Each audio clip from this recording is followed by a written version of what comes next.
दरवाजे हैं 7 दरवाजे। 7 दरवाजाओं के भीतर वसुदेव और देवकी को कैद में रख दिया।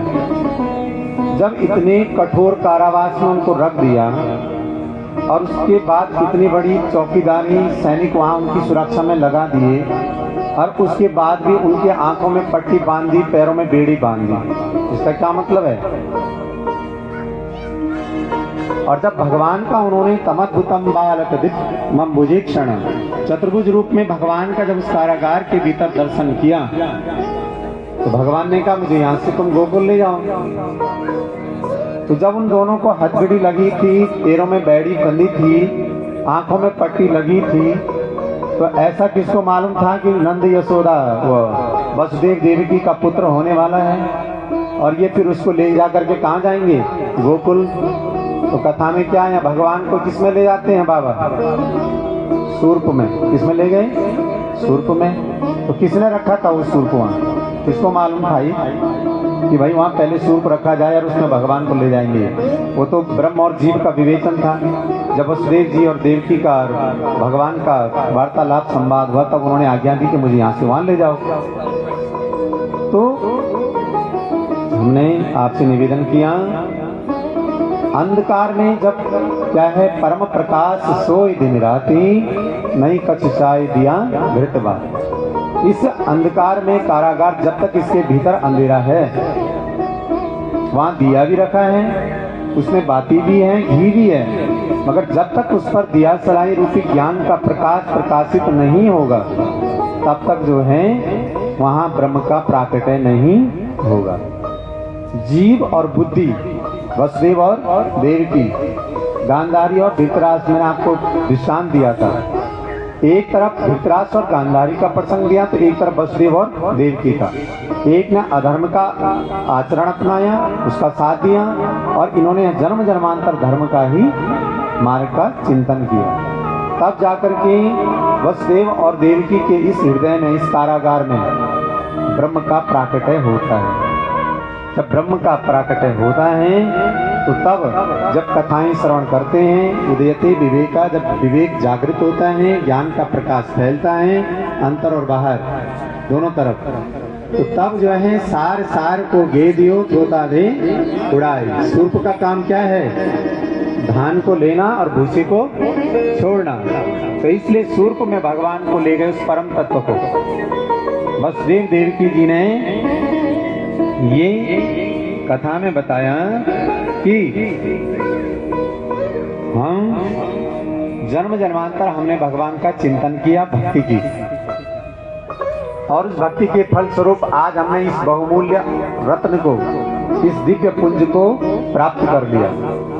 तो आप हम इतना देखें, थोड़ा सा दृष्टांत और कल्पना करिए, जब हम अपने लिए कोई अच्छा सा हार बनाते हैं, कर लेते हैं, तो सबसे पहले हम ड्रेसिंग में जाकर के अपना देखते हैं कि हम पर कैसा लग रहा है। जब अपना मन संतुष्ट हो जाता है, प्रसन्न हो जाता है, तब हम किसको दिखाना चाहते हैं? जो घर में अपनी सहधर्मचारिणी है, पारिवारिक सदस्य हैं, जब उनको भी दिखा दिया, वसुदेव जी ने देखा, अपनी धर्मचारिणी देवी को दिखाया, तब उनका मन उत्कंठित होने लगा, अब किसको दिखाऊं, कौन इसका आनंद लेगा मेरे बाद? तो बोला आनंद कौन लेगा? मेरे परम मित्र नंद और यशोदा। तो तब जो है अब बोला मैंने तो इसका आनंद ले दिया, अब तुम भी इसका आनंद लो। तो वसुदेव ने नंद और यशोदा जो उनके परम मित्र हैं, फिर उनको कहा कि हमने तो इस महारस का पान कर दिया, इसका आनंद ले लिया, अब तुम इसकी लीलाओं का रस पान। जब सब सोए थे, उस बालक को कक्ष से मैया के अपहरण करके और समुद्र में जाकर के उसको समुद्र में फेंक दिया। यहाँ मत्स्य इसको निगल जाएंगे, इसका अंत हो जाएगा। क्योंकि संबरासुर को क्या था? वरदान था कि भगवान कृष्ण के पुत्र के हाथों पे वध होगा, इसलिए उसने अपनी मृत्यु के भय से उसको समुद्र में फेंक दिया। भगवान की लीला स्वयं भगवान जानते हैं। आज भगवान की लीला अनुसार जब वो बालक समुद्र में गया तो एक बहुत बड़ी मत्स्य ने, जिसने अपना मुंह खोला हुआ था, उसने उसको पूरा निगल दिया, वो मत्स्य के पेट में चला गया। भगवान जिसकी रक्षा करते हैं उसको कोई नहीं मार सकता, उसकी रक्षा ईश्वर करते हैं। आज उस मत्स्य को एक मछुआरे ने पकड़ा, देखा जीवन में पहली बार इतना बड़ा मत्स्य जाल में आया है। क्यों न मैं राजा को इसे भेंट करूं संबरासुर को, और वो प्रसन्न होंगे। इसलिए उस मत्स्य को राज दरबार में ले गया। राजा ने उसे पुरस्कार दिया और कहा कि इसको हमारी रसोई में ले जाओ, बड़ा अच्छा है दिखने में। अब उस मत्स्य को रसोई में ले गए, जहां रसोई में राजा संबरासुर के जो पाकशाला में कार्य करते हैं, वहां उसके कुछ अनुचर हैं, वहां जो कार्य करते भोजन बनाते, उसका नाम है मायावती। मायावती जब इस मत्स्य को उसके सहचरों ने, कार्यकर्ताओं ने काटा फाड़ा, तो उसके पेट से जब बालक निकला तो आज जो है धन्य हो गई। कहती हैं ईश्वर ने जो है बहुत समय से मेरे अंक को सुना रखा है, आज परमात्मा ने मुझे एक नवजातक को प्रदान किया है। उस बालक को देख करके प्रसन्न हुई और भगवान का, ईश्वर का मन ही मन धन्यवाद करने लगी। सुखदेव भगवान कहते हैं अब माँ की भांति उस बालक का लालन पालन जो है मायावती करने लगी।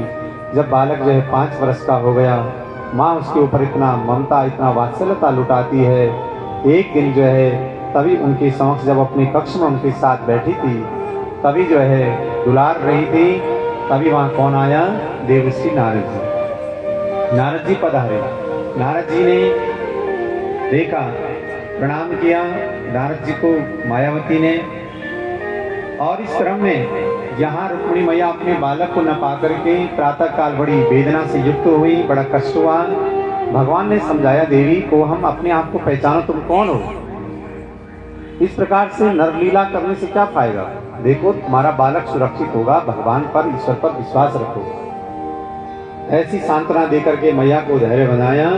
और सुखदेव भगवान कहते हैं कि जब नारद जी कहते हैं मायावती के लिए कि देखो ये बालक कोई साधारण बालक नहीं है, देवी तुम भली भांति जानती हो कि तुम पिछले जन्म की कौन हो, देवी रति, और ये तुम्हारे पति कामदेव हैं, जो देवताओं के कार्य सिद्ध करने के लिए भगवान शंकर के तप को भंग करने में जो अनंग काम जो है भगवान शिव की नेत्र ज्योति से अग्नि से भस्म हो गए थे।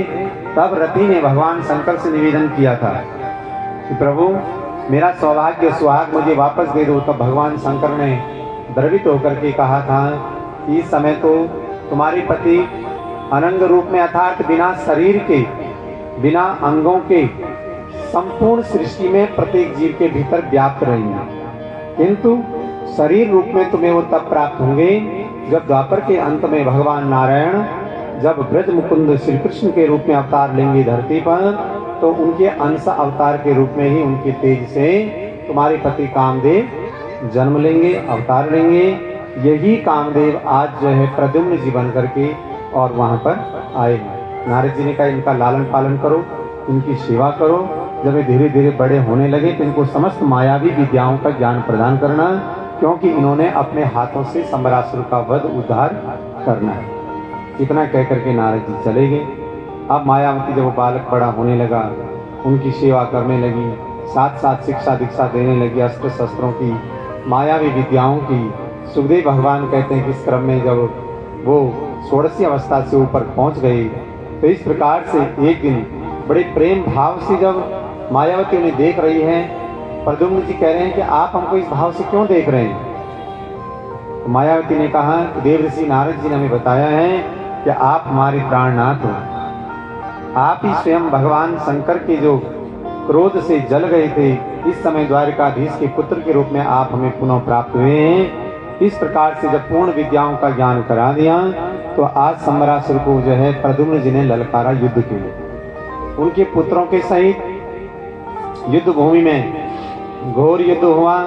और देखते देखते सुखदेव भगवान कहते हैं कि प्रद्युम्न जी के बड़े पराक्रम के द्वारा उनकी संबरासुर की समस्त मायावी विद्याओं को, समस्त अस्त्र शस्त्र की विद्याओं को समाप्त करते हुए और आज उसकी जीवन लीला को भी गोविंद के चरणों में समर्पित कर दिया। आज भगवान प्रद्युम्न ने आज संबरासुर का उद्धार किया और पृथ्वी के भार को और कम कर दिया। बोल द्वारिकाधीश भगवान की जय। इधर मायावती भगवान प्रद्युम्न को लेकर के जब द्वारिका में आई, तो उस समय भगवान रुक्मिणी मैया के कक्ष में थे। इतने में रुक्मिणी मैया की दृष्टि जब उस बालक पर पड़ी, तो मन में कल्पना करने लगी, इतने वर्ष बीत गए, अगर मेरा जातक भी आज जीवित होता तो मेरे बालक ने भी इतना ही बड़ा होना था। मैया ने उस बालक को देखते वात्सल्यता हृदय में जो है उमड़ पड़ी, आंखों से आंसू की धारा बहने लगी। और इस क्रम में जब जो है मैया ने देखा तो रोने लगी। भगवान तो जानते हैं, पर कुछ नहीं बता। श्रीमन नारायण नारायण नारायण श्रीमन नारायण नारायण नारायण भजन नारायण नारायण नारायण श्रीमन नारायण नारायण भजमन नारायण नारायण नारायण श्रीमन नारायण नारायण नारायण श्रीमन नारायण नारायण नारायण लक्ष्मी नारायण नारायण नारायण लक्ष्मी नारायण नारायण नारायण श्रीमन नारायण नारायण नारायण भजन नारायण नारायण नारायण श्रीमन नारायण नारायण नारायण लक्ष्मी नारायण नारायण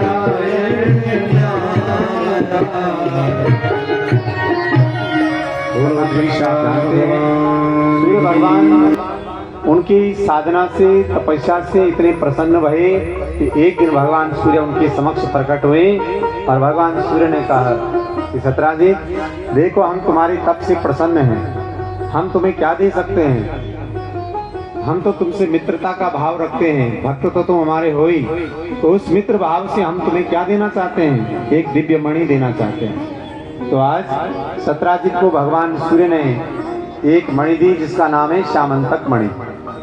इस मणि को सूर्य से प्राप्त करके सत्राजित जब वापस आए तो ब्राह्मणों को बुला करके अपनी पूजा के कक्ष में उसको प्रतिष्ठित किया और जो मणि का दिव्य प्रकाश उसके कक्ष में फैला, उस मणि का प्राकृतिक स्वभाव क्या है, जो एक दिन में 8 भार सोना देती है। एक भार में 20 तोला सोना होता है, तो आप गणित लगा लीजिए कि 8 भार में कितना तोला हुआ, 160 तोला। प्रतिदिन इतना स्वर्ण देती है। उस दिव्य स्वर्ण से सत्राजित जो है धनाढ्य हो गए।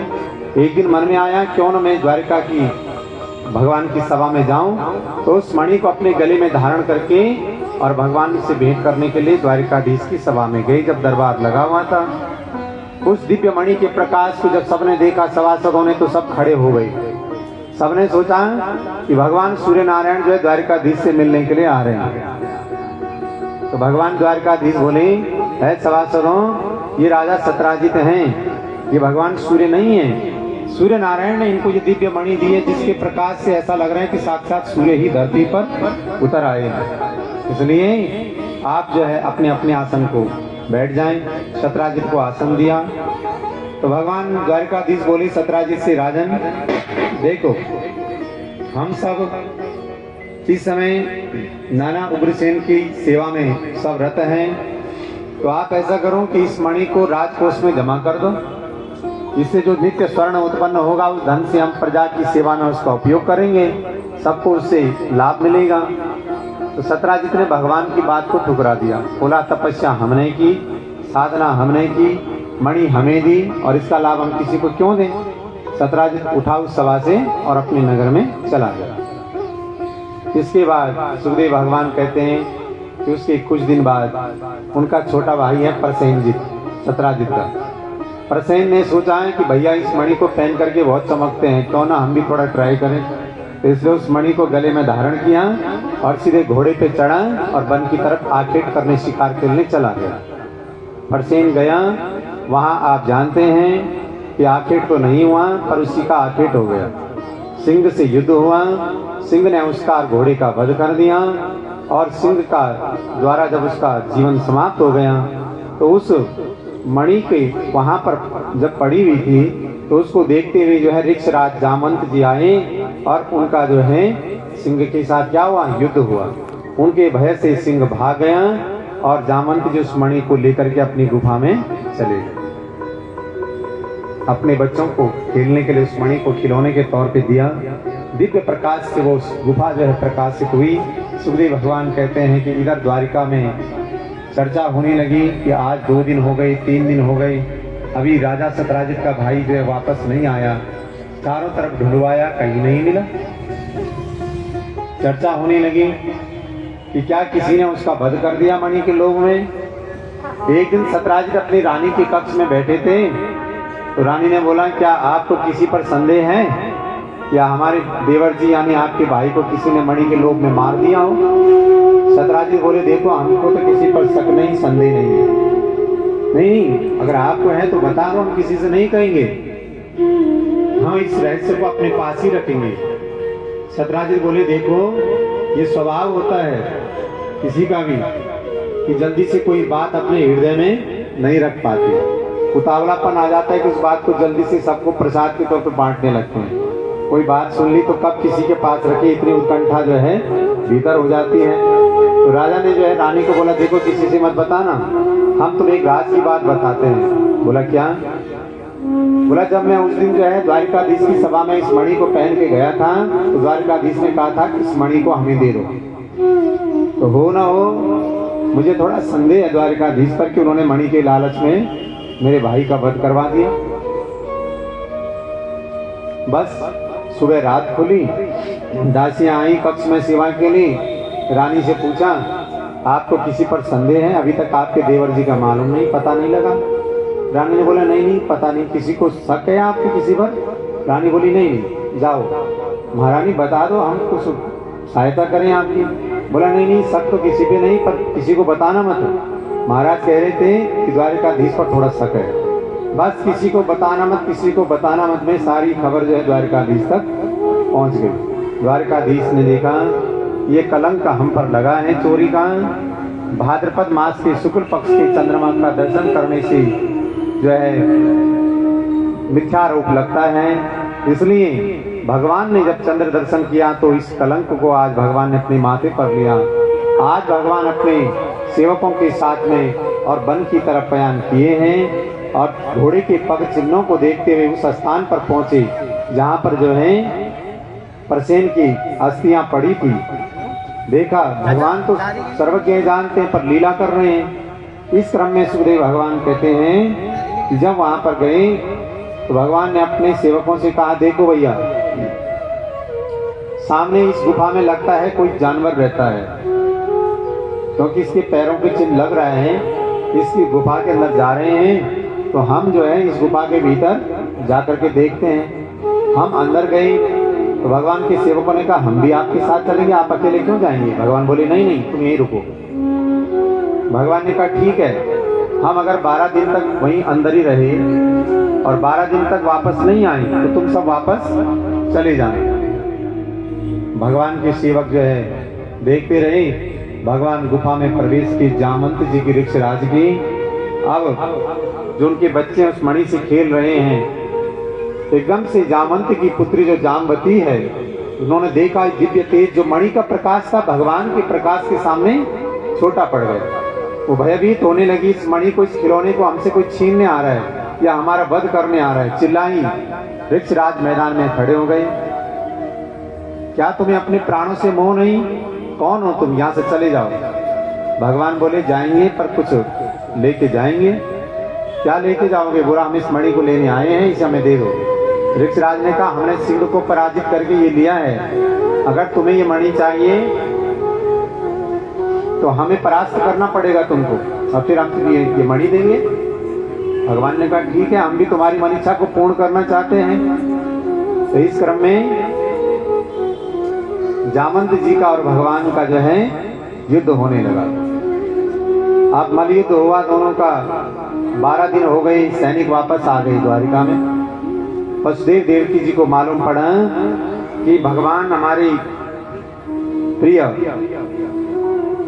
वापस नहीं आए, तो बड़ी चिंता होने लगी माता पिता को।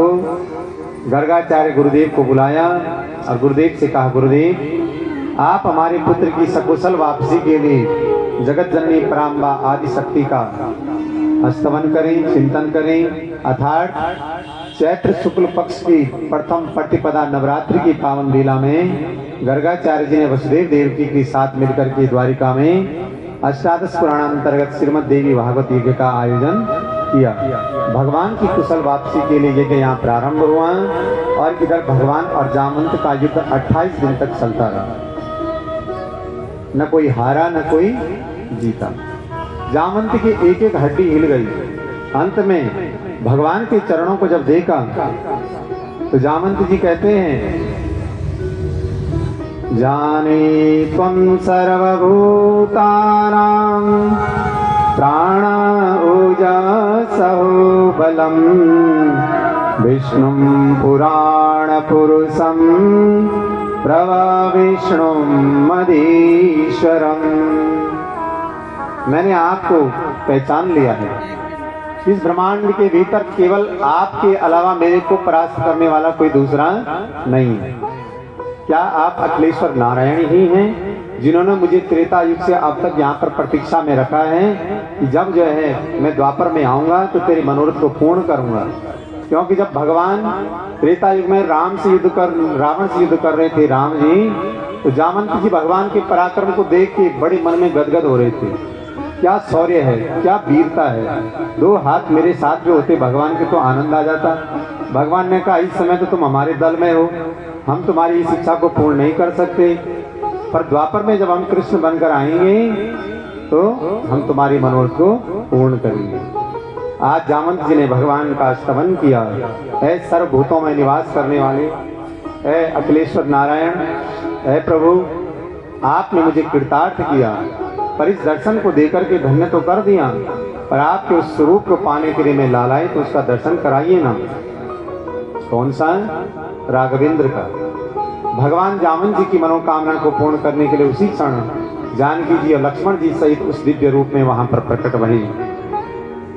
कित मुरली कित चंद्रिका कित गोपियन के साथ, अपने जन के कारण श्री कृष्ण भई रघुनाथ।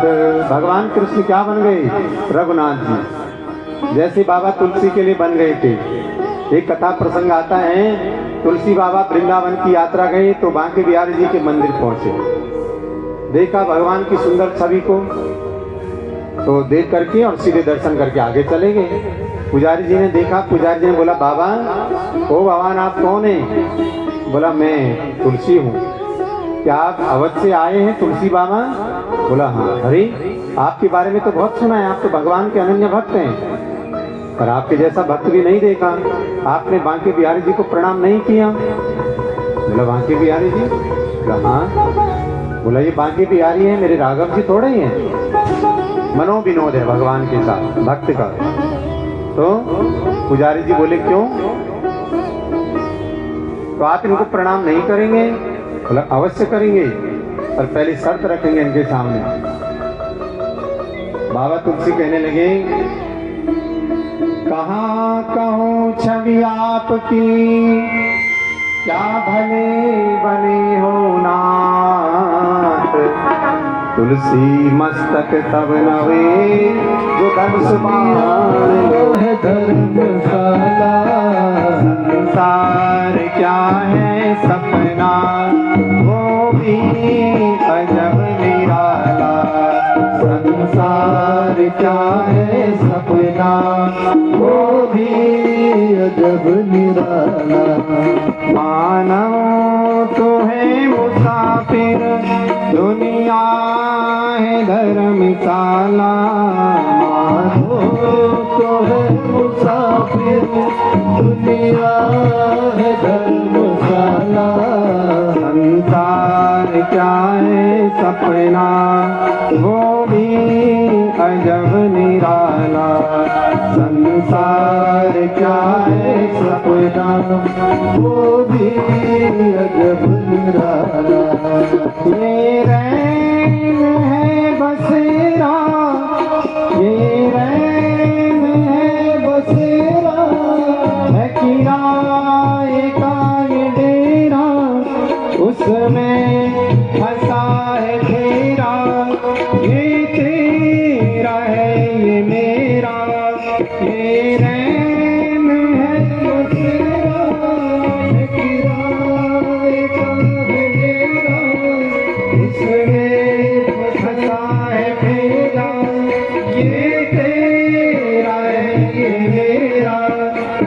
शीशे को मान बैठा, शीशे को मान बैठा, तू मोतियों की माला, शीशे को मान बैठा, तू मोतियों की माला। संसार क्या है सपना, वो भी अजब निराला। संसार क्या है सपना, वो भी अजब निराला।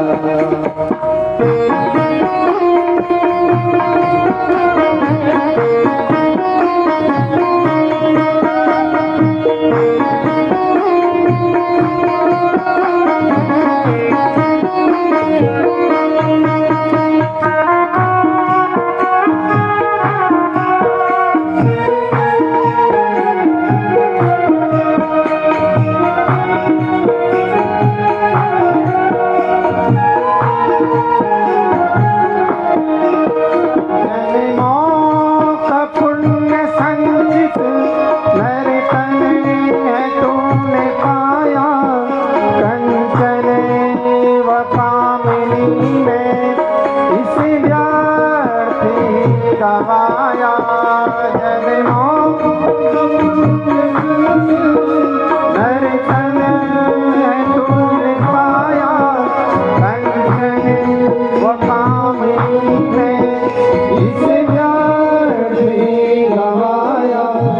कौड़ी के मोल तूने, कौड़ी के मोल तूने, हीरे को बेच डाला। कौड़ी के मोल तूने, हीरे को बेच डाला। संसार क्या है सपना, वो भी अजब निराला। संसार क्या है सपना, वो भी अजब निराला। हरि बोल।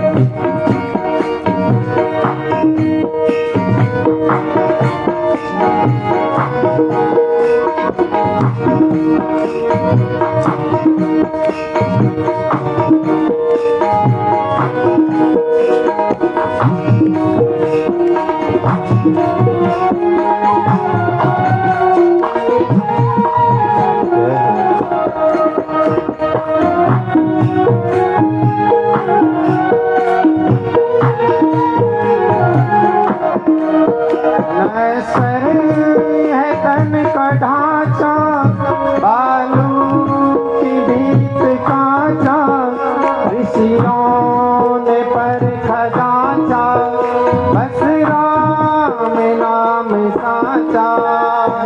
सर का ढांचा, बालू की भीत कांचा, ऋषियों ने पर खजांचा, बस राम नाम साचा।